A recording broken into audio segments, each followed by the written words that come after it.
when Dr. Catherine asked me to introduce the speaker, I asked him what capacity.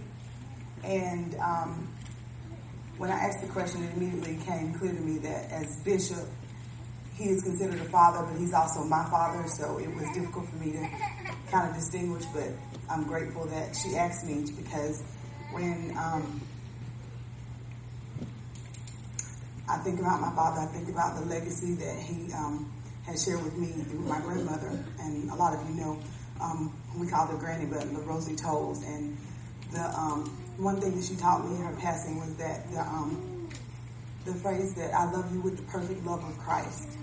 And besides being a father, I have to say that he has exemplified that in character in times that were difficult for him to say something to me that I know came from God, but I was not ready to receive it. He has always been perfect in bringing that word to me and correction, and also when it's a good thing, but also when he knows it's difficult for me to hear and to listen and not to add anything to that. And as that, I've learned over the years that, as I think Bishop Jake said it, I heard it first, I'm sure others have said it, but that you get more out of someone in their private time than you do anyone in the pulpit.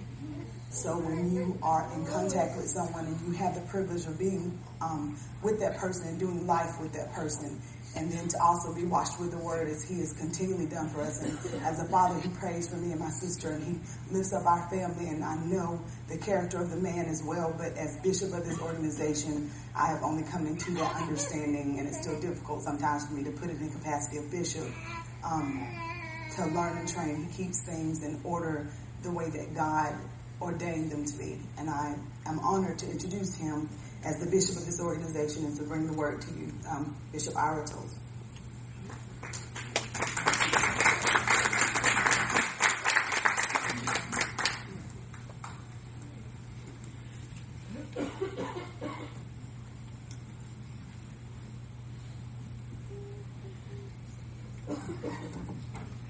You know, the scriptures teach us that how can a man rule the house of God if he cannot rule his own family?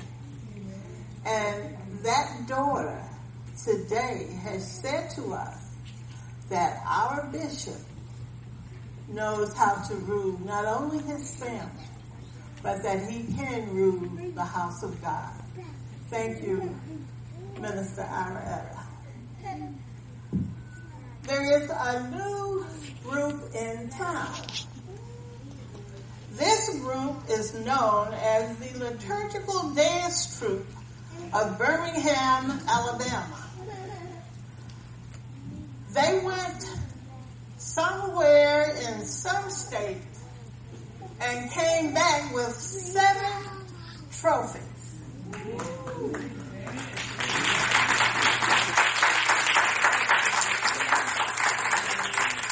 They went somewhere else in some other state,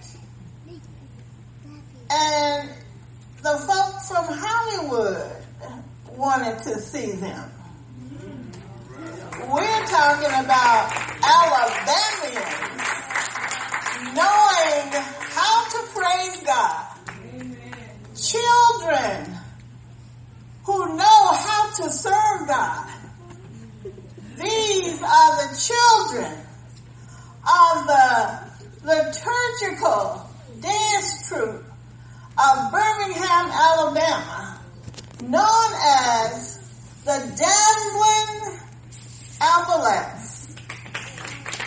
Ladies and gentlemen, I present to you the Dazzling Applettes of Alabama.